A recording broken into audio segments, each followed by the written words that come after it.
So hi everyone, welcome back to Bio's Thought. कैसे हैं आप सब? I hope you are all doing great today, right? So आज बड़ा ही एक इंटरेस्टिंग चैप्टर स्टार्ट कर रहे हैं, one of my favourite chapters in biology. Okay, I love teaching the human digestive system and anything that is related to the human physiology और anatomy, right? So आज हम start करेंगे digestion के बारे में। Will understand from the very basics, that is again the types of nutrition. इसके बारे में समझेंगे, ऑटोट्रॉफिक, हेट्रोट्रॉफिक, और भी जितने टाइप के हमारे पास न्यूट्रिशंस हैं जो हमने पढ़े हैं। Okay, again like I said, these particular sessions are all need as a see another GS exams level. Okay, so we will be touching some higher level things over here as well. ठीक है, so start करते हैं। सबसे पहले quick overview क्या क्या होने वाला है आज की क्लास में। So like I said, the types of nutrition होगा, ठीक है, और फिर उसके बाद डाइजेस्टिव सिस्टम देखेंगे। तो आज हम डाइजेस्टिव सिस्टम में पूरी चीज़ नहीं, मतलब ऐसा नहीं कि सब कुछ गो थ्रू कर लेंगे जैसे पिक्चर में दिया है ना। ऐसा कुछ नहीं है कि अभी ही स्टमक और सब कुछ होगा। आज की क्लास में will be discussing about your teeth, your tongue and again the oesophagus. ठीक है, सो चलो आगे बढ़ते हैं। Let's start off with the types of nutrition. सबसे पहले भाई टाइप्स ऑफ न्यूट्रिशन में सबसे पहले एक चीज़ जाननी ज़रूरी है कि जब हम बात करते हैं फूड की, ठीक है, तो फूड एक बेसिक रिक्वायरमेंट है सभी लिविंग ऑर्गेनिजम्स का, मानते हो है ना? रोज़ ही तुम लोग खाना खाओगे, सभी लोग खाना खाते हैं जीवित रहने के लिए, इजंट इट राइट? लेकिन इस पर्टिकुलर फूड का ना मेजर रिक्वायरमेंट्स कुछ होती हैं, मेजर कॉम्पोनेंट्स कुछ होते हैं जो कि होते हैं आपके कार्बोहाइड्रेट्स। ठीक है, अगर मैं बात करूँ जैसे फॉर एग्जाम्पल, चलो यहाँ लिख देते हैं, जब हम बात करते हैं फूड की, तो फूड के कुछ मेजर कॉम्पोनेंट्स होते हैं जैसे कि carbs, that is your carbohydrates, right? We need fats, ठीक है, इसके अलावा प्रोटीन्स, राइट? फिर उसके बाद आती है बारी वाइटामिन्स की, and then you need minerals. यही सारी चीज़ें होती है, करेक्ट? एक फूड में यही सारी चीज़ों की रिक्वायरमेंट होती है। अब देखो इसमें से ना ये जो तीन कैटेगरी है इसको हम कहते हैं मैक्रोन्यूट्रिएंट। ठीक है, याद आ रहा होगा तुम्हें, मैंने ये चीज़ पहले भी समझाई है। ओके, और ये है तुम्हारा माइक्रोन्यूट्रिएंट्स। अब मैक्रो माइक्रो में क्या डिफरेंस है? बस जैसे वर्ड का मतलब है वही डिफरेंस है। मैक्रो मतलब कोई चीज़ जो बड़ी क्वांटिटी में चाहिए, माइक्रो जो कि कम क्वांटिटी में चाहिए। ठीक है, तो ज़्यादा क्वांटिटी के लिए यानी कि एक तरीके से इसे ऐसे मान लो कि तुम्हारी बॉडी में जो भी प्रोसेसेस हो रहे हैं अंदर, है ना, जितने भी सिस्टम्स अंदर काम कर रहे हैं, राइट, उन सबको एनर्जी चाहिए। ठीक है, और उन सबको जो मेन न्यूट्रिएंट्स की ज़रूरत है वो है carbohydrates, fats and proteins, because आपकी बॉडी 80% इन्हीं चीज़ों पे चल रही है, 80%। ठीक है, और फिर बारी आती है वाइटामिन और मिनरल्स की, जो कि होते हैं माइक्रो, जिनकी रिक्वायरमेंट बहुत ज़्यादा नहीं होती बॉडी को, लेकिन ये बहुत एसेंशियल कुछ कॉम्पोनेंट्स या कुछ प्रोसेसेस होते हैं आपकी बॉडी में, उनको चलाने में ज़रूरी है। ठीक है, एसेंशियल चीज़ों के लिए। Alright, so when I say food provides you with energy and organic materials, that is true because it provides it for the growth and the repairment of your tissues. ठीक है, एक बहुत ही vital nutrient, I mean vital role ये play करते हैं in order to kick start and to keep going for your metabolic processes. जितनी भी मेटाबॉलिक प्रोसेसेस तुम्हारी बॉडी में चल रही हैं उन सबको किक स्टार्ट करने के लिए, उन सबको चलते रहने के लिए ये रिक्वायरमेंट्स की ज़रूरत है, इन न्यूट्रिएंट्स की ज़रूरत है। ठीक है, तो जैसे मैंने अभी बोला कि कुछ ऐसे आप जैसे मैक्रो न्यूट्रिएंट्स ही होते हैं। ठीक है, एक चीज़ होती है जिसे हम कहते हैं बायो माइक्रो और bio macro molecules. Okay, there is something called as your bio macro molecules. अब इसका क्या मतलब हुआ? मतलब something that is bio related, यानी कि बॉडी से कुछ रिक्वायरमेंट होगी। इसका मतलब अगर मैं बात करूँ जैसे प्रोटीन्स की, ठीक है, I talk about nucleic acid, कहाँ प्रेजेंट है? डीएनए में ना, राइट? पॉलीसेक्राइड्स की अगर मैं बात करती हूँ, ये पॉलीसेक्राइड्स ही तो तुम्हारे कॉम्प्लेक्स कार्बोहाइड्रेट्स हैं। ठीक है, और अगर मैं बात करूँ लिपिड्स की, लिपिड्स क्या हो गए? लिपिड्स हो गए तुम्हारे फैट्स। तो ये सारे आपकी बॉडी में ईजिली यूटिलाइज नहीं हो सकते अपने ओरिजिनल फॉर्म में। ठीक है, ये जो इनका ओरिजिनल फॉर्म होता है ये ऐसे यूटिलाइज नहीं कर सकती हमारी body, so it needs to be broken down further. Okay, इसको ब्रेक करना ज़रूरी है और इसे सिंपल कॉम्पोनेंट्स में बदलना ज़रूरी है, and that is where your body's digestive system plays an action. Okay, उसका रोल आता है। Alright, so before we get into this, ये तो थे तुम्हारे types of nutrients on a very broader level. ठीक है, यानी कि ऑर्गेनिक कॉन्स्टिट्यूएंट्स की अगर मैं बात करूँ तो ऑर्गेनिक लेवल पे ये तुम्हारे डिफरेंट चीज़ें होती हैं। फाइन, अब अगर हम बात करते हैं for example your other kinds of nutrients, in the sense कि जब मैंने कहा आपके टाइप्स ऑफ न्यूट्रिशन की जब मैं बात करती हूँ, तो टाइप्स ऑफ न्यूट्रिशन में ना दो ब्रॉडर कैटेगरी आती है। ठीक है, एक होती है तुम्हारे पास ऑटोट्रॉफिक मोड ऑफ न्यूट्रिशन, ठीक है, ऑटोट्रॉफिक मोड ऑफ न्यूट्रिशन और दूसरा होता है हेट्रोट्रॉफिक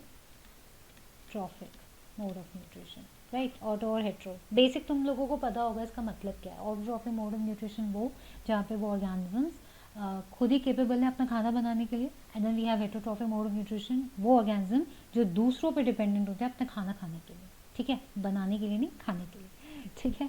तो जब हम बात करते हैं इनकी, अभी अभी इस पे भी आएंगे। नाउ बिफोर आई फॉरगेट, इसके अलावा भी कुछ ऐसी इंपॉर्टेंट चीज़ें। अभी देखो मैंने तुम्हें एक चीज़ बताई कि मैक्रो न्यूट्रिएंट्स जो होते हैं, जैसे कार्बोहाइड्रेट्स हैं, फैट्स, प्रोटीन्स हैं, ये तुम्हारे मैक्रो न्यूट्रिएंट्स हैं, ठीक है। और इनको प्रॉक्सिमेट प्रिंसिपल्स ऑफ फूड भी कहा जाता है, इन्हें प्रॉक्सिमेट प्रिंसिपल्स ऑफ फूड भी कहा जाता है।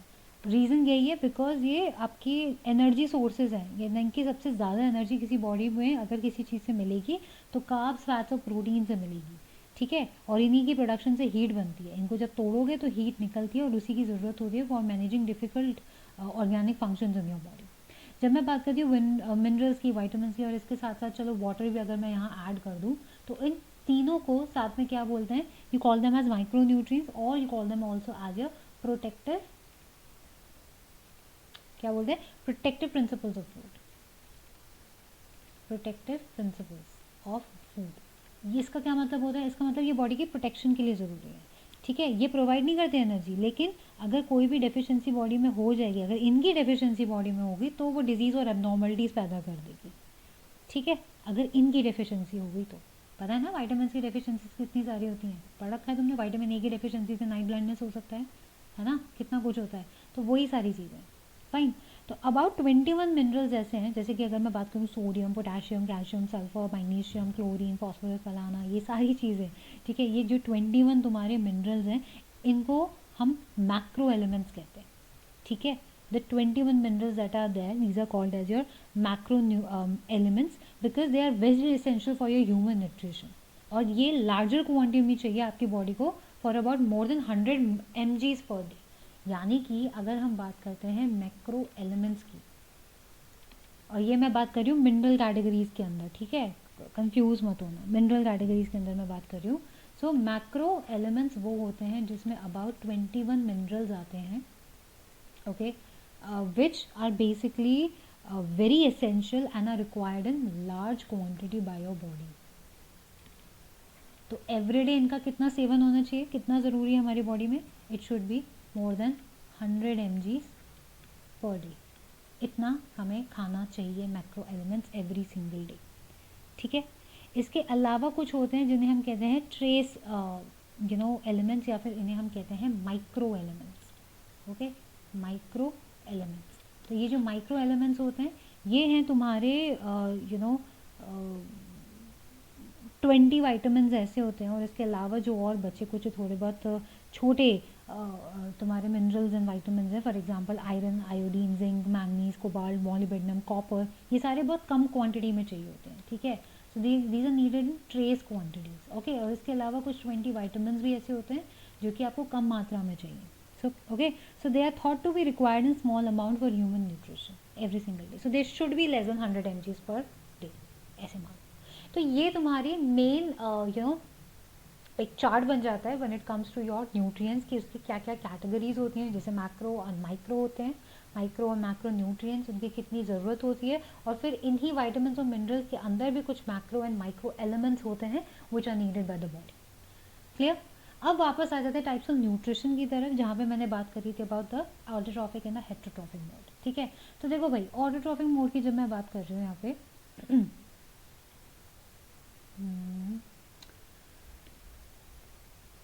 चलो लेते हैं यहाँ पे ऑटोट्रॉफिक, ठीक है।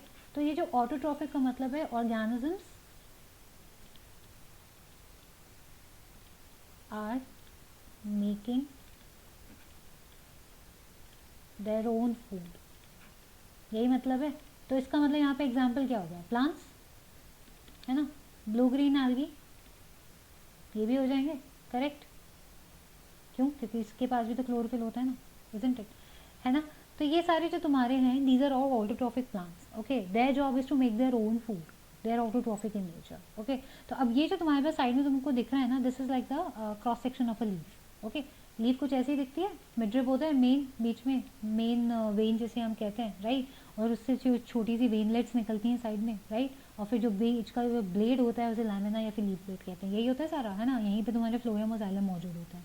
अब इसी को थोड़ा सा और जूम इन करके देखोगे तो this is how it's gonna look like. Okay, this is the whole cross section of your leaf. Okay, starting part तुम्हारा अपर एपिडर्मिस से होता है, नीचे लोअर एपिडर्मिस होगा, इसके बीच में कई सारे टाइप के सेल्स होंगे, पैलिसेड सेल्स होते हैं, स्पॉन्जी सेल्स होते हैं, वो सब प्रेजेंट होते हैं, जिनके बीच में कुछ कुछ एयर स्पेसेस मौजूद होते हैं, ठीक है।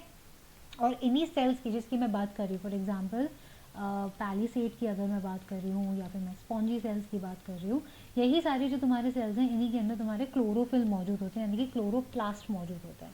याद करो चैप्टर सेल के अंदर मैंने डिस्कस किया था about the chloroplast being present. ये वो एक इम्पॉर्टेंट ऑर्गेनल है सेल का जिसके अंदर क्लोरोफिल मौजूद होता है, and that chlorophyll is required for the making of the food, right. और फिर उसके बाद जब आप थोड़ा सा भी एपिडर्मिस की तरफ जाते हो तो वहाँ पे आपको मिलते हैं क्या, स्टोमाटास। ये गार्ड सेल्स किस में प्रेजेंट होते हैं, ये प्रेजेंट होते हैं स्टोमाटा में, करेक्ट। और सबसे ऊपर अपर एपिडर्मिस पे क्यूटिकल वैक्सी क्यूटिकल की लेयर होती है, ये भी हम डिस्कस कर चुके हैं टिश्यूज चैप्टर में, right. Go back to the tissues chapter, उसमें भी हमने ये चीज़ डिस्कस करी। वैक्सी क्यूटिकल का काम क्या था, याद है किसी को? एक्स्ट्रा प्रोटेक्शन देता है भाई, एक्स्ट्रा प्रोटेक्शन, ठीक है, प्रोटेक्टिव टिश्यू है ये प्लांट का, ऑलराइट। सो जब हम बात करते हैं autotrophic mode of nutrition की बेटा, तो इसमें you have to remember something related to your photosynthesis. जो प्रोसेस है जिसके थ्रू खाना बना रहे हैं, दैट इज फोटोसिंथेसिस। अब फोटोसिंथेसिस कैसे हो रही है, what is the job, what's happening over here, यहाँ पे चाहिए होता है। अब देखो दिस इज वेरी इंपॉर्टेंट, ठीक है। यहाँ पे चाहिए होते हैं कुछ आपके पास रॉ मटेरियल्स, ठीक है, यानी कि कार्बन डाइऑक्साइड चाहिए एज रॉ मटेरियल और पानी चाहिए, है ना। So you need carbon dioxide, you need water, ठीक है। देन क्या बनता है इससे, C6H12O6, ये क्या है, ये ग्लूकोज है। इससे क्या बनेगा बाहर, और ऑक्सीजन और वाटर। कितनी कितनी मात्रा में बन रहा है ये भी तुमको याद रखना जरूरी है। तो 6 carbon dioxide plus 6 water gives you 1 molecule of glucose right over here and emits out 6 molecules of oxygen and 6 molecules of water. यही था, यही था, करेक्ट। तो अब यहाँ पे जब हम बात करेंगे क्या नाम है फोटोसिंथेसिस की, तो इस समय क्लोरोफिल की ज़रूरत पड़ती है और उसके साथ साथ क्या ज़रूरत होती है, सनलाइट की ज़रूरत होती है। यही रिक्वायरमेंट्स थी। तो भाई जो रॉ मटेरियल्स हमको चाहिए फोटोसिंथेसिस के लिए, उसके लिए कार्बन डाइऑक्साइड और वाटर। कार्बन डाइऑक्साइड मिलेगा आपका क्या नाम है रेस्पिरेशन के थ्रू, लीव्स से जो रेस्पिरेशन होता है, राइट। और पानी मिलेगा रूट्स के थ्रू, रूट्स से मतलब सॉइल में से वो पानी खींचेगा और ऊपर की तरफ पहुंचाएगा। सनलाइट से क्या होगा कि वहीं पे उस चीज़ का ब्रेक डाउन होना स्टार्ट होता है, ओके। और फिर क्लोरोफिल के अंदर यानी कि क्लोरोप्लास्ट के अंदर क्या होगा, क्या नाम है उसकी ब्रेकिंग, जो आगे फर्दर ब्रेकिंग होती है वो चीज़ कंप्लीट होती है, राइट। यही होता है। और फिर उससे क्या बनेगा, उससे बनेगा तुम्हारे पास the most important glucose in that, okay. तो यहाँ पे अगर मैं बात करूँ कि 3 स्टेप प्रोसेस है तुम्हारे फोटोसिंथेसिस के, तो वो 3 स्टेप प्रोसेस क्या क्या है, ठीक है। तो पहला स्टेप यहाँ पे होता है absorption of light, absorption of light energy, ठीक है। यानी कि इसमें क्या हो रहा है, इसमें हो रहा है क्लोरोफिल एब्जॉर्ब करेगा लाइट एनर्जी को, ठीक है, क्लोरोफिल ने उसे एब्जॉर्ब करा। अब उसके बाद यहाँ पे आएगा कन्वर्जन का काम, कन्वर्जन ऑफ लाइट एनर्जी, ठीक है। यानी कि अब ये जो लाइट एनर्जी हमने ट्रैप करी, इसको कन्वर्ट कर दिया जाता है केमिकल फॉर्म में, okay. This needs to be converted into chemical energy now. और इसी केमिकल एनर्जी के तहत अब हम क्या करेंगे, वाटर मॉलिक्यूल को ब्रेक डाउन कर देंगे यहाँ पे, ठीक है। Water molecule gets broken down, it gets split into hydrogen and oxygen, simple सी बात है।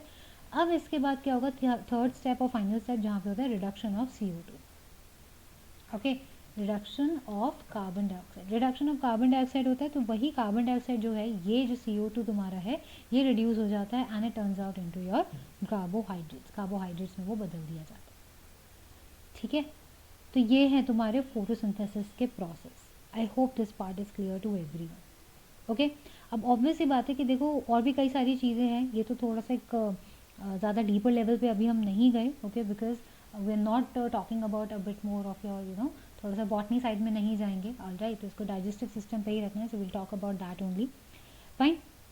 So this is how it works, clear to everyone, okay। If you have any doubts or any concerns, you can always post it in the chat box, everyone. I would request you, for whosoever who are watching the particular lectures, आपके जो भी doubts हैं, जो भी कुछ है, you can always put it in the chat box. Okay, चलो आगे बढ़ते हैं. Let's move on to the next part now. तो यहाँ तक हो गई ऑटोट्रॉफिक मोड ऑफ न्यूट्रिशन, जहाँ पे खुद से खाना बनाया जा रहा था. करेक्ट. अब हम बात करेंगे, ओके लेट्स गो बैक. अब हम बात करेंगे यहाँ पे हेटरोट्रॉफिक मोड ऑफ न्यूट्रिशन की. Let me change the colour once again. Heterotrophic mode of nutrition. What is heterotrophic mode of nutrition? This is where the organisms are dependent on others for food needs. यानी कि खुद से बना नहीं सकते, उनको दूसरों की ज़रूरत होती है अपने खाने की जो पूर्ति है उसको करने के लिए. ठीक है. तो यहाँ पे क्या क्या एग्जाम्पल हो गए? Humans, animals. ओके, बहुत सारे ऐसे organisms, right. For example amoeba, paramecium, ये सब हो जाते हैं. अब इसी हेटरोट्रॉफिक मोड ऑफ न्यूट्रिशन के अंदर जो बेसिक क्लासिफिकेशन तुमने देखी है वो होती है सेप्रोफाइट्स की. ठीक है. दूसरा होता है आई थिंक पैरासाइट्स, हाँ पैरासिटिक. ठीक है. और तीसरा होता है होलोजोइक. यही बेसिक क्लासिफिकेशन सबने पढ़ी है. पैरासिटिक क्या था, ओ सॉरी सेप्रोफिटिक क्या था? These are those organisms which are feeding on dead and decaying. Okay, feeds on dead and decaying organisms. Right. Parasites, they suck the nutrients of host organism. यानी कि एक होस्ट ऑर्गेनिज्म पकड़ लिया, अब उसकी body के अंदर चले गए एज इंटरनल पैरासाइट, या फिर बॉडी के ऊपर ही चिपक गए एज एक्सटर्नल पैरासाइट, एंड उस लिविंग होस्ट से ही वो जो भी खाना वो बना रहा है या खा रहा है उससे डायरेक्टली उसे सक करते रहे. That is parasitic. And holozoic mode of nutrition is a proper like a complete breakdown of food internally, और फिर उसके बाद उसको एब्जॉर्ब किया जाता है. यही बेसिक चीज़ें तुमने पढ़ी, राइट. अब इसके अलावा भी जब अगर हम बात करते हैं कि बहुत सारे ऐसे डिफरेंट टाइप के क्लासिफिकेशंस हो जाते हैं जब हम हेटरोट्रॉफिक में बात करते हैं. जैसे एक होता है तुम्हारा मिक्सोट्रॉफिक. तो मिक्सोट्रॉफिक ऑर्गेनिजम्स वो होते हैं, ठीक है, मिक्सो. ठीक है, myxo. Let me just right the term right here. Interesting है, ठीक है, ये भी चीज़ थोड़ी इंटरेस्टिंग है. फॉर एन एक्स्ट्रा नॉलेज तुम लिख सकते हो. तो मिक्सोट्रॉफिक मोड ऑफ न्यूट्रिशन भी कुछ होता है जिसमें जो आपके ऑर्गेनिजम्स हैं वो ऑटोट्रॉफिक भी है. ठीक है, they are autotrophic as well as they are heterotrophic. Fine. इसका बेस्ट एग्जांपल है यूग्लिना. वो ऑटोट्रॉफिक भी और हेटरोट्रॉफिक भी as per it's need, right. Omnivorous तो तुमने सुना ही है. ओके, ओमनीवोरस तुम जानते ही हो. ओमनीवोरस ऑर्गेनिजम्स भी वही होते हैं जो कि क्या नाम है, एक हर्बीवोर और कार्निवोरस एनिमल्स को खा सकते हैं, right. So they are again they have the maximum numbers of enzymes present in them and they are able to eat both kind, right. So cockroaches इसके एग्जाम्पल हो जाते हैं. इसके अलावा हमारे पास होते हैं कॉप्रोफेगस. ठीक है, कॉप्रोफेगस भी कुछ होता है. We have coprophagous. They eat feces. Weird, right? So they eat feces या फिर fecal matter. Okay, ये समझ जाओ. So एग्जाम्पल यहाँ पे हो गया पिग. ठीक है. इसके बाद होता है ऑटोकैप्रोफेगस. We have ऑटोकैप्रोफेगस. सोचो ये क्या हो सकता है. ऑटोकैप्रोफेगस यानी कि they can eat their own faeces. Weird, right. Eat their own faeces. बताना चाहेगा कोई कि इसका एग्जाम्पल क्या हो सकता है? It's a rabbit. Yes, rabbits can do that. Okay, then we have frugivorous animals. Okay, we have frugivorous animals. Frugivorous बहुत easy है, जो कि fruits खाते हैं. They are fruit eating. Okay, so they are fruit eating. Example पता है किसी को? Parrots. Parrots eat fruits, right? ठीक है. तो ये हो जाते हैं भाई तुम्हारे डिफरेंट वेराइटीज़. इसके अलावा भी कुछ है. लेट मी जस्ट रिमेंबर जो कि हम यहाँ पे डिस्कस कर सकते हैं. Fruits eating.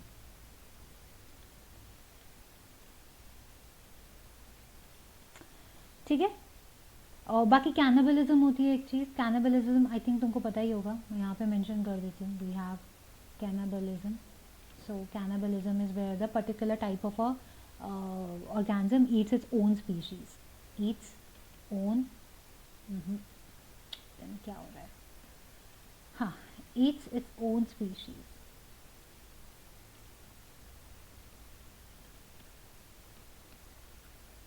Any idea? इसका एग्जाम्पल हो गया स्नेक्स. ठीक है, snakes can they eat their own species, right. और फिर एक सैंगिवोरस एनिमल्स भी होते हैं जो कि ब्लड सकिंग होते हैं बेसिकली. ठीक है, तो वी हैव सैंगिवोरस, तो ये होते हैं ब्लड सकिंग. ब्लड सकिंग का इससे एग्जाम्पल बहुत अच्छा है, वो बेसिकली पैरासाइट ही कहलाया जाता है एक तरीके से, वो पैरासाइट्स भी होते हैं. सो इसका बेस्ट एग्जाम्पल है लीच. ब्लड सकिंग एनिमल्स है ना, ये भी बेस्ट एग्जाम्पल होता है.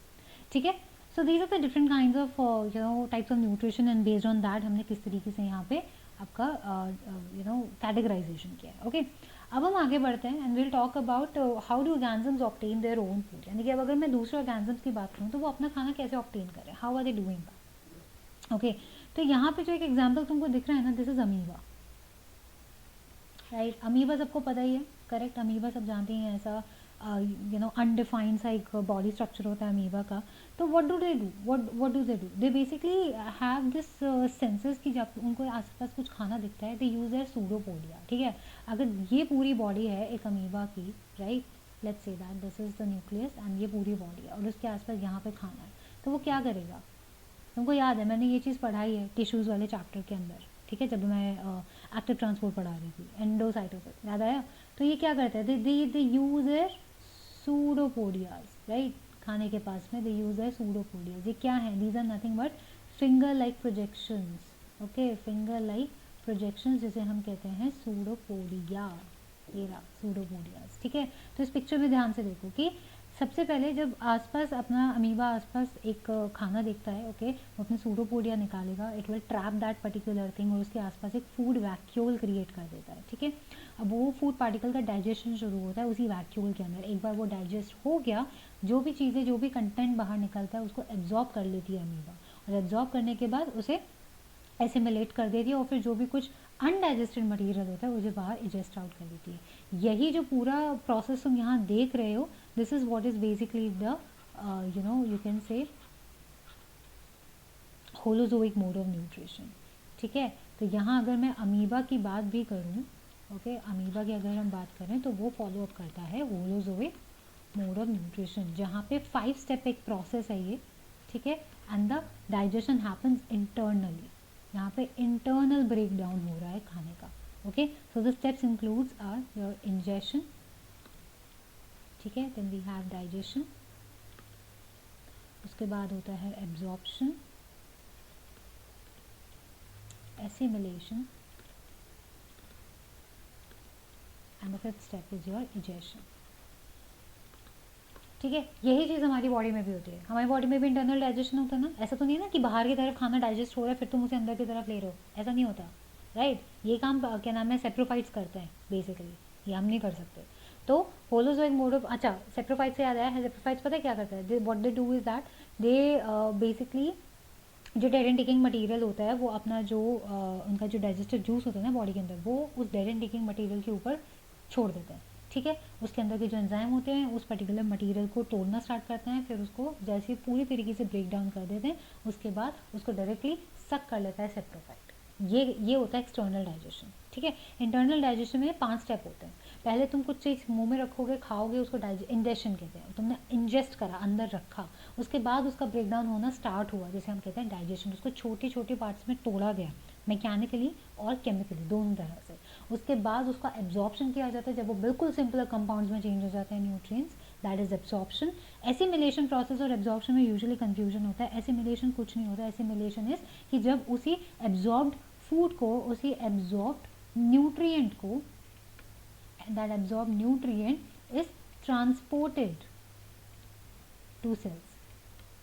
हमारे बॉडी में वो सेल्स की तरफ भेज दिए जाते हैं ना, तभी तो आगे चल के उससे एनर्जी एक्सट्रैक्ट होगी और फिर उसके बाद बाकी के बायोकेमिकल प्रोसेसेस शुरू होंगे. ठीक है, so that is assimilation. And जो भी खाना डाइजेस्ट नहीं हुआ है and it becomes a faecal matter, उसको इजेस्ट कर दिया जाता है. Okay, this is how it works. I hope ये चीज़ क्लियर है। अमीबा के अलावा अगर हम पैरामीशियम की भी बात करें, ठीक है, पैरामीशियम भी तुम्हारे कैसा ही एग्जाम्पल है यहाँ पे। तो इसकी बॉडी भी ना, ये अगर इसकी बॉडी कुछ ऐसी होती है इस तरीके से, तो उसके ऊपर भी ऐसे छोटे छोटे से फिंगर लाइक प्रोजेक्शंस होते हैं।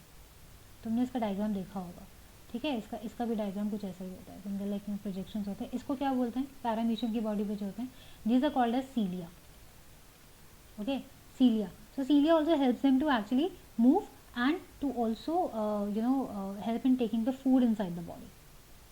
Okay, food मिलने के लिए भी ये cilia काम आते हैं. Fine, so this is how your organisms are able to obtain their food. चलो अब फाइनली आगे बढ़ते हैं to the main topic and that is your digestive system, my favourite. Let's start off with this one. तो सबसे पहले हमें ये चीज़ याद रखनी है कि देखो डाइजेशन क्या था, मैंने तुम्हें डाइजेशन पहले भी बताया. It's the process of the conversion of complex food materials into more simple absorbable forms and that is your digestion. ठीक है, now this is carried out by our digestive system. तो यहाँ पे पूरा एलैबोरेटली लिखा हुआ है, you can take a note of it और you can take a screenshot. And this is the one that is undergoing mechanical and biochemical methods as well to break down that food. ये याद रखना है, ठीक है. तो अब आपके इस डाइजेस्टिव सिस्टम में दो चीज़ें होती हैं, दो कड़ी होती हैं. क्या होती हैं?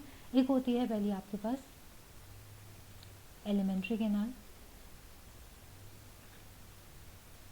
ठीक है. दूसरी होती है accessory glands. Okay, accessory glands. Fine, या फिर तुम इसे एसोसिएटेड ग्लैंड्स भी बोल सकते हो, कुछ भी कह लो. तो एक्सेसरी ग्लैंड्स और एसोसिएटेड ग्लैंड्स व्हाटएवर. तो अब जब बात करती हूँ मैं एलिमेंट्री कैनाल की, बेटा always remember one thing, it starts with your mouth and it ends at the anus. ठीक है, it opens outside through the anus. ठीक है, so this mouth that leads to the like that is what is called as your buccal cavity और oral cavity. It has a lot of like other materials as well जो कि उसे mechanical breakdown में या digestion में help करते हैं. लेकिन जब मैं एलिमेंट्री कैनाल की बात करूँ तो हमेशा याद रखना है, एलिमेंट्री कैनाल आपके वो ग्रुप ऑफ ऑर्गन्स होंगे बॉडी के through which the food moves. Group of organs which are in direct contact with food. यानी कि खाना तुम जब यहाँ से खाओगे तो वो ऐसे ही जाएगा, ईसोफेगस से स्टमक में जाएगा, स्टमक से वो फिर तुम्हारे क्या नाम है ये जो स्मॉल इंटेस्टाइन है इससे जाएगा, स्मॉल इंटेस्टाइन से होके वो फिर लार्ज में जाएगा और लार्ज से फिर उसके बाद बाहर.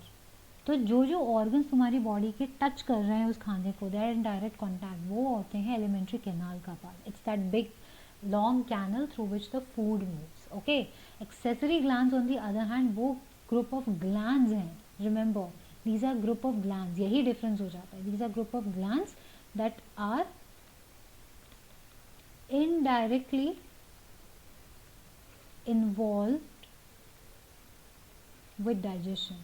कैसे? Because they are using, what are they doing? They are actually releasing certain juices or certain enzymes which are helping और aiding in the process of digestion. तो ये डायरेक्टली इन्वॉल्व नहीं है. ऐसा नहीं है कि तुम्हारा खाना यहाँ से जाके लिवर में जाएगा, लिवर में नहीं जाएगा, ठीक है, या पेनक्रियाज में नहीं जाएगा, गॉल ब्लैडर में नहीं जाएगा.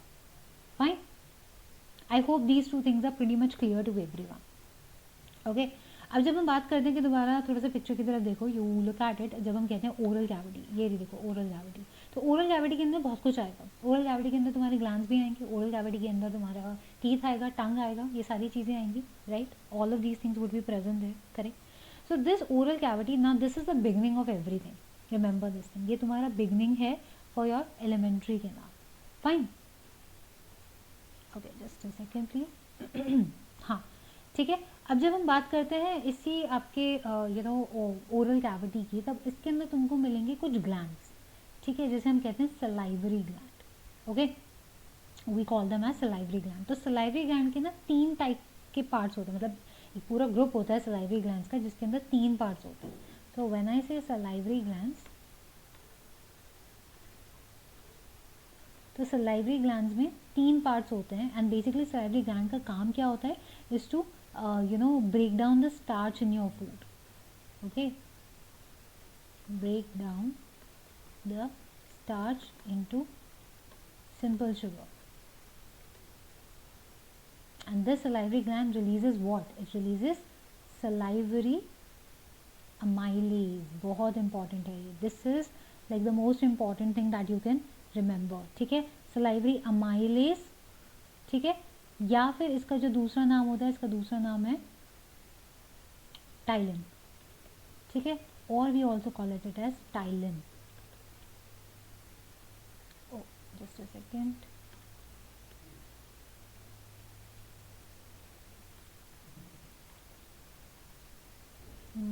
टाइलिन, ठीक है, PTYLIN. तो सलाइवरी अमाइलेज बोल लो या टाइलिन बोलो, बात एक ही है.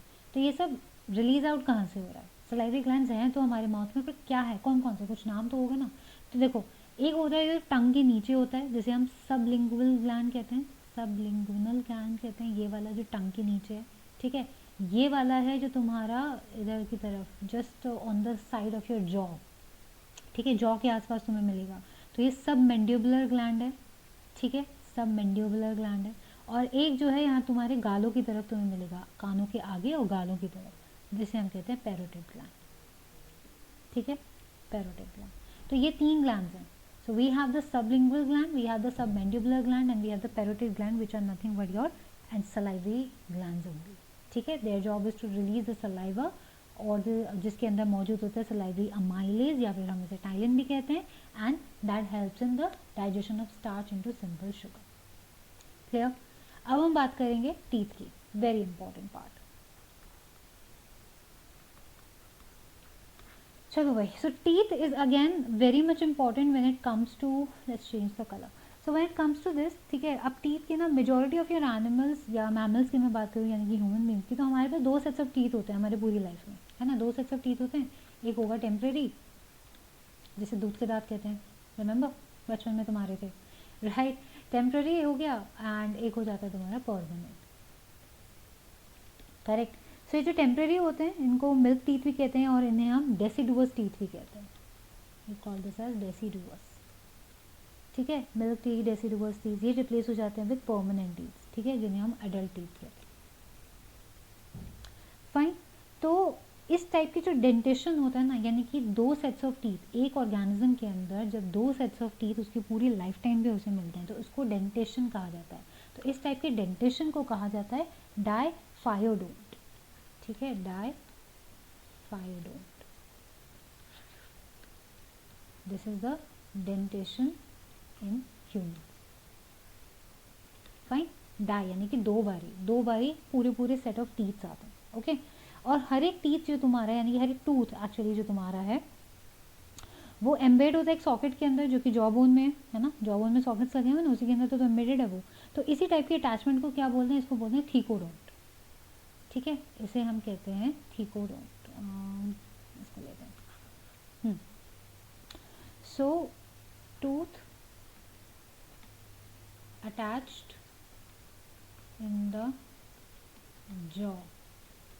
So this type of attachment is called as thecodont. Fine. ये हो गया थीकोडोंट. अब यहाँ पे तुम पिक्चर देखो, ये है तुम्हारे different arrangements of the teeths in your jaws, that is on one side, ठीक है, and that too on the sockets. तो कैसे कैसे स्टार्ट हो रहा है, ये तुम्हारे यहाँ पे सॉकेट्स हो गए, और यहाँ पे टीथ की फॉर्मेशन, आई मीन टीथ की अरेंजमेंट है. तो 2 इंसाइजर्स होते हैं, ठीक है, एक कैनाइन होता है, 2 प्रीमोलर्स और 3 मोलर्स. ये मैंने लोअर जॉ के मान लो, चलो, यानी कि एक जॉ के एक साइड की बात करी है, ठीक है. तो इसका मतलब एक साइड पे अगर ये 8 हैं, तो दूसरी साइड पे भी 8 होंगे. इसका मतलब एक पूरी साइड पे नीचे 16 होते हैं. तो यानी कि लोअर जॉ पे 16, अपर जॉ पे 16, हो गए 32 टोटल. यही हुआ. सो अडल्ट ह्यूमन, ठीक है, adult human consist of 32 permanent teeths, ठीक है. 32 परमानेंट टीथ्स होते हैं, जिसमें 4 टाइप के होंगे, which is again your incisors, canines, premolars and molars, okay. और ये जो इस टाइप की डेंटेशन को, जिसमें ऐसे 4 वेरिएशंस आपको देखने को मिल रहे हैं, इसे हम कहते हैं हेट्रोडोंट, ठीक है. अब समझ आया मैंने क्या बोला, कि अरेंजमेंट कुछ ऐसी होती है कि ईच हाफ में, यानी कि अपर और लोअर जॉ की ईच हाफ में इसी ऑर्डर में तुम्हारा टीथ प्रेजेंट होते हैं. तो एक डेंटल फॉर्मूला दिया जाता है ह्यूमन बींग्स के लिए, ठीक है. क्या है वो डेंटल फॉर्मूला? यहाँ लिख देते हैं थोड़े से डिफरेंट कलर के साथ. चलो ये लेते हैं, डेंटल फॉर्मूला, ओके. तो डेंटल फॉर्मूला है 2 1 2 3 divided by 2 1 2 3, I tell you क्या है ये, ठीक है। Into 2 is equals to 8/8 into 2, calculation तुम कर लो, तुम्हें समझ आ ही जाएगी, दोनों को ऐड अप करोगे तो वो हो जाएंगे 32, ठीक है। 2123 का मतलब है 2 incisors, 1 canine, 2 premolars and 3 molars, ठीक है। ये रहा 2 incisors, 1 canine, 2 premolars and 3 molars, ये एक साइड का हुआ, ठीक है। उसके बाद मान लो चलो ये तुम्हारा अपर जॉ हो गया, दिस इज अपर जॉ, और इसको मान लो ये lower jaw, and that too one side of it, इसलिए इसे मल्टीप्लाई बाय 2 किया तो दोनों साइड्स हो गई, यानी कि ये 8 थे, ये 8 थे, मल्टीप्लाई करके अब पूरा पूरा 16 हो गया, यानी कि पूरा लोअर जॉ के 16 हो गए, पूरे अपर जॉ के 16 हो गए, 16/16 प्लस कर दोगे तो टोटल ऑफ 32 टीथ हो गए, ठीक है। आई होप ये पार्ट क्लियर हो गया है। Fine, this is the dental formula 2123/2123। अब इन्हीं 32 टीथ में से जो प्री मोलर्स होते हैं और जो आपके लास्ट के मोलर टीथ होते हैं वो ज़िंदगी में एक ही बार अपीयर करेंगे, ठीक है। यानी कि जो प्री मोलर है, okay, and the last molar teeth, alright, ये जो प्री मोलर्स हैं तुम्हारे and the last molar teeth जो मैंने हाईलाइट करा ऑरेंज कलर से, ये ज़िंदगी में तुम्हारा सिर्फ अब एक ही बार अपीयर करता है, और इसलिए इसी टाइप की डेंटेशन को हम कहते हैं मोनो फाइडोंट, मोनोफाइडोंट, ठीक है, ऑलराइट। और जो बाकी के रिमेनिंग टीथ होते हैं ये 2 बार ही आते हैं, इसलिए इन्हें डाइफाइडोंट कहा जाता है। आई होप ये क्लियर हो गया, ओके। चल अब आगे बढ़ते हैं, बहुत इंटरेस्टिंग है। अब आते हैं थोड़ा सा टीथ को देखते हैं, एक टूथ की एनाटॉमी को पढ़ेंगे कि अभी दिखता कैसे है, मतलब क्या क्या इसमें चीज़ें प्रेजेंट है ना, तुम लोग देख पा रहे होगे अगर तो। Let's start off with a different part. तो अब सबसे पहले जो हमारा बाहर का टीथ होता है जो तुमको दिख रहा है थोड़ा सा आइवरी कलर का, ये जो हार्ड चूविंग पार्ट होता है, okay, this is enamel, okay. So the hard chewing part is basically the enamel, जो आउटर की तरफ तुमको नज़र आ रहा है, ये वाला पार्ट, ठीक है। ये वाला पार्ट जो बाहर तक तुम्हें नज़र आ रहा है, and the part that is underneath is the crown part, ठीक है। इतना पार्ट तुम्हारा क्राउन का आता है, और जो बिल्कुल अंदर सॉकेट के अंदर धसा हुआ पार्ट होता है that is your root part, ठीक है। So your teeth is divided, और your tooth is divided into 2 part, that is the crown and the root part. Crown part में एनामल एंड डेंटाइन और पल्प का थोड़ा part आता है, ठीक है। So this enamel is what is the hardest substance of our human body, ठीक है। ये आपकी बॉडी का हार्डेस्ट सब्सटेंस है, this is the hardest substance. किसको पता है ये बना किससे है? सोचो किससे बना है ये? This is actually made up of your calcium hydroxyapatite, ठीक है। This is made up of calcium hydroxyapatite. इसका अगर मैं फॉर्मूला बताऊं तो दिस इज Ca5, ठीक है, PO4OH, ये है, this is a formula, okay, इसका बना हुआ है, and this is actually made by the ameloblast cells, ठीक है। अब इसका काम क्या होता है? इसका काम होता है मैस्टिकेशन में हेल्प करना। मैस्टिकेशन यानी कि च्यू, मैस्टिकेशन का मतलब ये होता है च्यू करना, च्यू करके खाने को तोड़ने का काम है, ओके। नाउ अब एक चीज़ और है, when I talk about your tooth over here, तो जैसे मैंने बोला क्राउन और रूट है, ठीक है। इसमें एक और पार्ट होता है, छोटा सा बीच का पार्ट होता है जिसे हम एक्चुअली कहते हैं द नेक रीजन, ठीक है। तो क्राउन, नेक एंड रूट, ये 3 पार्ट्स हो गए तुम्हारे टूथ के, ठीक है। तो क्राउन हो गया जो एकदम टॉप पे रहेगा, जिसके अंदर हार्ड एनामल आता है, ओके, जो कि कैल्शियम, यही कैल्शियम हाइड्रोक्सीपेटाइट है या फिर कैल्शियम फॉस्फेट है, वो थोड़ा सा और डीपर पार्ट में हो जाएगा, तो ये सी का बना होता है, ठीक है। ये हार्डेस्ट सरफेस है। अब जो आपका क्राउन और रूट पार्ट होता है ये कंपोज होते हैं डेंटाइन के, ठीक है। जो कौन बनाता है? ये बनाते हैं ओडोंटोब्लास्ट, यानी कि ये जो तुमको डेंटाइन दिख रहा है साइड में, dentine, this is made by the odontoblast cells. Odonto क्या होता है? ओडोंटो यानी कि टीथ, ठीक है, तो tooth making cells, odontoblast cells, ठीक है। तो ओडोंटोब्लास्ट सेल्स ये बनाते हैं, ओके। इन जिसके अंदर तुम्हारे पास एक पल्प कैविटी मौजूद होती है जहाँ पे नर्व्स और ब्लड की सप्लाई होती है, ओके।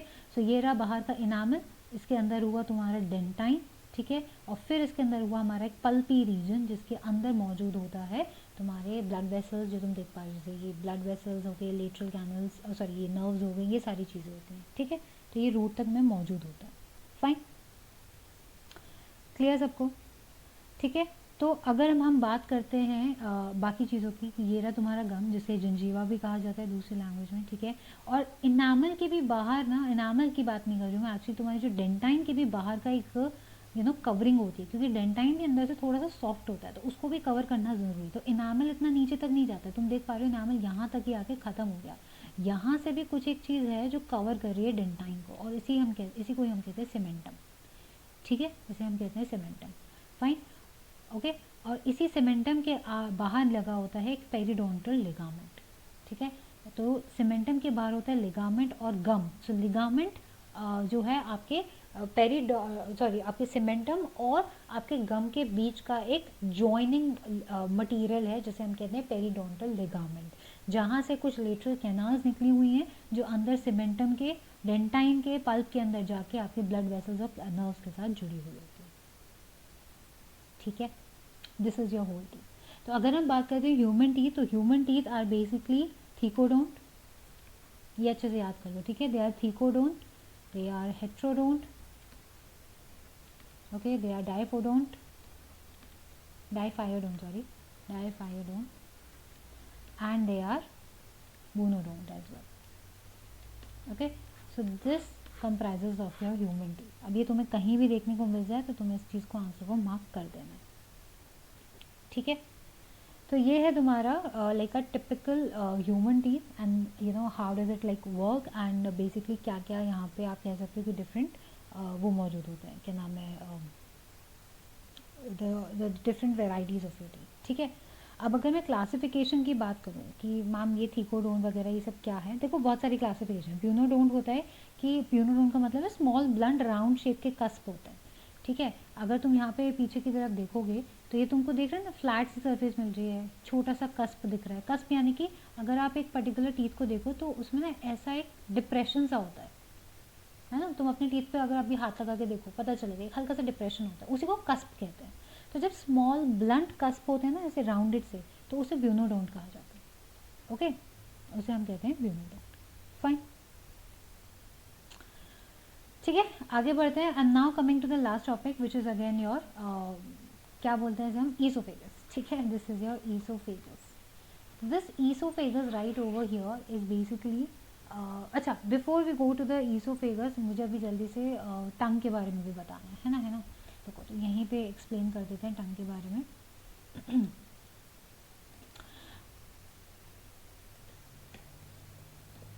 हाँ, तो जब मैं बात करती हूँ टंग की बेटा, so when you, okay, you have to remember कि जब टंग होगा तो this is a voluntary muscle, ठीक है। टंग की जब हम बात करते हैं, this is again a voluntary muscle, okay, voluntary muscle है। एंड ये आपका एक ग्लैंडुलर स्ट्रक्चर होता है जो कि एकदम नीचे में इधर होगा, आपके फ्लोर, माउथ के फ्लोर से अटैच्ड होता है। और लेकिन ये अटैच्ड एक छोटे से फोल्ड से होता है जिसे हम कहते हैं रेन्यूलम, ठीक है। सो रेन्यूलम is the fold that attaches tongue with mouth, ठीक है। फाइन, अब एक इन्वर्टेड वी शेप का तुमने एक फरो सा देखा होगा जिसे सल्कस टर्मिनलस कहते हैं, ठीक है। That divides your upper surface of the टंग, ठीक है, जिसे आप ओरल पार्ट कहते हो, और उसका जो पोस्टीरियर पार्ट होता है उसे हम कहते हैं फेरेंजियल पार्ट। Fine, okay. तो बेसिकली अगर टंग को तुम थोड़ा सा ध्यान से देखोगे तो टंग के भी डिविजन्स आगे होते हैं, राइट। तो इसमें इतना डीपली में नहीं जाएंगे, we won't have to go too deep into that, but just to understand, okay. So an inverted V shaped furrow term the sulculus terminalis, ठीक है। It divides your upper surface of the tongue into oral part and एक posterior region हो जाता है जिसे कहते हैं pharyngeal part, ठीक है। तो वी शेप स्ट्रक्चर होता है जिसे हम कहते हैं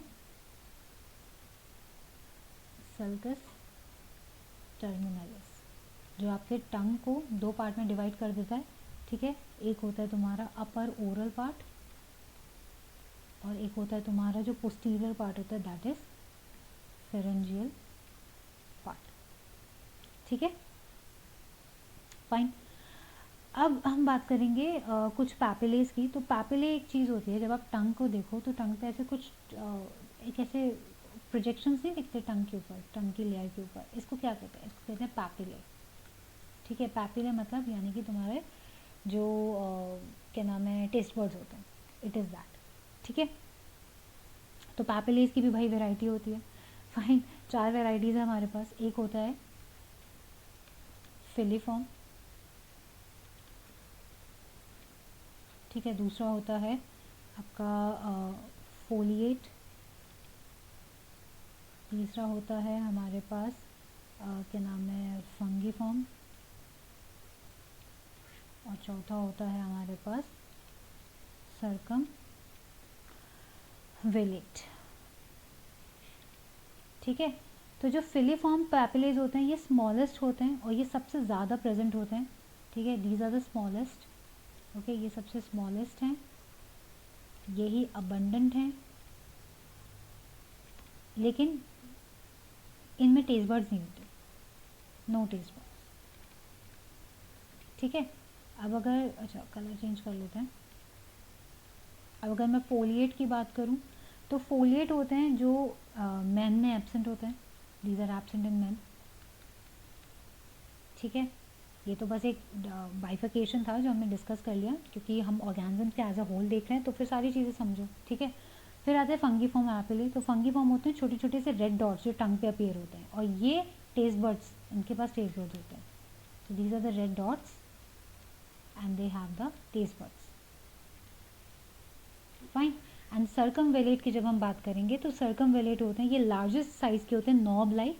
ठीक है, लार्ज होते हैं, नॉब लाइक होते हैं, और इनमें भी टेस्ट बर्ड्स होते हैं। फाइन, अब तुम्हारा जो डिमार्केशन है टंग की, ठीक है, तो जो टंग अब जैसे कुछ इस तरीके से दिखती है ना टंग, राइट, तो इसका ये जो टिप पोर्शन होता है ना, टिप वाला part, this part right over here, ठीक है, ये तुम्हारा स्वीटनेस को पहचान सकता है। ओके, फिर उसके बाद हम लेते हैं तुम्हारा जो टिप्स एंड साइड्स हो गए, यानी कि ये वाले जो साइड्स हैं, ठीक है, और ये वाला जो साइड है, एंड थोड़ा सा टिप वाला रीजन भी होता है, तो ये सॉल्टीनेस को बताते हैं। ठीक है, साइड्स ही हैं जो तुम्हारा सोरनेस भी दिखाते हैं। Okay, so we have the side portions as well which helps you to taste the sourness, and जो आपका बेस पार्ट होता है, ये बेस वाला पार्ट, ये बीच का, ठीक है, ये बताता है बिटरनेस। ओके, अब याद रखना है कि कोई टेस्ट वर्ड्स ऐसा नहीं है हमारी टंग पे जो कि हम चिलीज़ तीखा खाते हैं ना, चिलीज़ जो होती हैं उसको टेस्ट कर सके। ये बस एक बर्निंग सेंसेशन प्रोवाइड करता है तुम्हें, जिसकी वजह से एक पेन रिसेप्टर जो होते हैं वो स्टिमुलेट कर जाते हैं, दैट्स इट। ठीक है, ऑलराइट, चलो अब इसके बाद हम बात करेंगे, अब आई होप ये चीज़ क्लियर होगी। वी हैव अनदर, नहीं, चलो इसी साइड पे देखते हैं। अब देखो तुम ध्यान से, ये जो मैंने साइड में पिक्चर लगाई है यहाँ पे कई सारी चीज़ें प्रेजेंट है। Okay, let me just remove this part right here. I hope ये सब में लिख दिया होगा। ठीक है, अब यहाँ पे हम जब बात करेंगे ना रिगार्डिंग योर ईसोफेगस, तो उसके साथ में 2-4 चीज़ें और देखते हैं। तो यहाँ पे तुम्हारे पास सबसे पहले प्रेजेंट है फैरिंग्स। ठीक है, टॉप पोर्शन से इधर जो देख रहे हो फैरिंग्स है। ये फैरिंग्स क्या होता है? This leads you know oral cavity. जब ओरल कैविटी खत्म होती है तो उसके बाद एक छोटा सा पार्ट होता है विच इज़ फैरिंग। ये कॉमन पैसेज वे होता है तुम्हारे फूड और एयर के लिए, कॉमन पैसेज वे है। ठीक है, यहाँ से खाना भी जाएगा और सांस भी ली जा रही है। ऑलराइट, तो ये जो आपका फैरिंग्स होता है, ठीक है, इसके अंदर ना कुछ इंपॉर्टेंट और भी स्ट्रक्चर्स होते हैं, जैसे कि फॉर एग्जांपल एक यूरेला करके एक स्ट्रक्चर होता है जो कि एक इंटरनल नॉस्ट्रेट है, नॉस्ट्रल्स होते हैं जो स्वॉलोइंग के टाइम पे प्रेजेंट होते हैं। ठीक है, तो इतना डीप में नहीं जाएंगे, बस इतना समझ लो कि फैरिंग्स है जो कि मेन जंक्शन है फॉर ईसोफेगस एंड योर क्या नाम है विंड पाइप। इसके बाद बारी आती है क्या नाम है आपके ईसोफेगस की। अब ईसोफेगस जो है this part right over here, this is your oesophagus, है ना, और ये तुम्हारा ट्रैकिया जो कि है तुम्हारा wind pipe, correct, and this is right here is your food pipe. तो ये जो ईसोफेगस है ना, इस ईसोफेगस में बेसिकली क्या है कि इसके ऊपर एक फ्लैप लाइक स्ट्रक्चर मौजूद होता है। ठीक है, यहाँ पे एक फ्लैप लाइक मतलब ये जो ट्रैकिया, सॉरी, ट्रैकिया के ऊपर एक फ्लैप लाइक स्ट्रक्चर मौजूद होगा। ठीक है, जिसे हम कहते हैं एपिग्लॉटिस। तो यहाँ पे मौजूद होते हैं एक पूरा सा एक रिंग लाइक एक फ्लैप जैसी कोई एक स्ट्रक्चर होती है जिसे हम कहते हैं ग्लॉटिस। ओके, और उसके ऊपर एक फ्लैप अपीयर करता है जिसे हम कहते हैं एपिग्लॉटिस। तो एपिग्लॉटिस का काम क्या होता है? एपिग्लॉटिस का काम होता है जैसे ही आप खाना खा रहे हो, जैसे ही आपने खाना निगला, व्हाट हैपेंस इज कि ये एपिग्लॉटिस कवर कर देता है ट्रैकिया को ताकि खाना विंड पाइप में ना जाए, and it swiftly moves down through the oesophagus and goes to the stomach. ठीक है, दैट इज द जॉब। तो ईसोफेगस का एक्चुअली मेन काम क्या है कि जो ग्लॉटिस तुम्हारी मेन ओपनिंग होती है, वहीं पे ये जो कार्टिलेजिनस फ्लैप है एपिग्लॉटिस का, वो प्रिवेंट कर देता है एंट्री ऑफ फूड को into your glottis during the swallowing process. So your oesophagus is a long thing like structure, it's a long tube over here, जो कि आपका क्या नाम है, खाने को आगे पहुंचाने में काम करता है towards the stomach, and it all happens because of the movement of your particular oesophagus, जिसे हम क्या कहते हैं, इसे हम कहते हैं पेरिस्टाल्सिस मूवमेंट। Peristalsis movement. जैसे जब तुम सुबह सुबह टूथब्रश करते होगे, टूथ ब्रशिंग करते होगे, तो जब तुम पेस्ट निकालते हो तो उसे जो ट्यूब होती है पेस्ट की, उसको स्क्वीज़ करते हो, राइट? यही तो करते हो ना, स्क्वीज़ करते हो, निकालते हो, बाहर करते हो, यही करते हो। तो ये जो वेव लाइक मूवमेंट होता है ना, निकालना बाहर करना, जिसकी वजह से पेस्ट बाहर की तरफ पुश आउट होता है, वही वेव लाइक मूवमेंट को पेरिस्टाल्सिस मूवमेंट कहते हैं। ठीक है, okay, and this is regulated by your smooth muscles in the oesophagus. Oesophagus के जस्ट एंड पे, यानी कि यहाँ ईसोफेगस के जस्ट एंड में कुछ रिंग मसल्स होती हैं ईसोफेगस और स्टमक के बीच में, जिसे हम कहते हैं gastro oesophageal sphincter. Gastro oesophageal sphincter, याद रखना, मैं पूरे टाइम पे जब कभी भी स्फिंक्टर की बात करूँ, स्फिंक्टर एक वो रिंग मसल्स होती हैं हमारे डाइजेस्टिव सिस्टम में स्पेसिफिक एरियाज में, जो कि जिनका काम होता है किसी भी चीज़ को बैकवर्ड, यानी कि खाने को बैकवर्ड मूवमेंट से रोकना। एक बार खाना उनसे आगे निकल गया तो वो बंद हो जाते ताकि खाना पीछे की तरफ ना जाए। ठीक है, so that is the job of your oesophageal sphincter. Fine, लेकिन यहाँ पे कभी कभार क्या होता है, बिकॉज हमें वॉमिटिंग भी होती है, ओके, तो वो जो आपका ईसोफेगस होता है, यानी कि जो आपका ईसोफेजियल स्फिंक्टर होता है, वो ओपन रह जाता है बिकॉज आपका जो डाइजेशन है वो कम्प्लीटली नहीं हुआ, सही तरीके से नहीं हुआ, खाना वहाँ पे भी मौजूद होता है, तो वो बंद नहीं होता, जिसकी वजह से अगर आप उल्टे लटकते हो, और due to any condition, of course कोई भी मेडिकल कंडीशन होती है, उसकी वजह से स्फिंक्टर ओपन अप हो जाता है एंड यू कैन वॉमिट। ठीक है, सो भाई this is your sum of the part. Okay, आज इंट्रोडक्शन था बट क्लास इतनी लंबी हो गई, I wasn't expecting that, but this was the whole of your introductory part of your digestive system, जहाँ पे हमने इंजेशन प्रोसेस अभी तक समझा है। डाइजेशन अभी हम फर्दर स्टार्ट करेंगे, कल से उस चीज़ को फर्दर समझेंगे जब स्टमक में खाना जाएगा, okay, and how it works. So that's all for this session, everyone. I hope you enjoyed the class. If you liked it, please like, share and subscribe to the channel. Share it with your friends. Let them know about the bios thought, and always leave your comments. Your feedbacks, your questions are always welcomed. Okay, that's it for today. Thank you so much for joining. Have a great day ahead. Take care.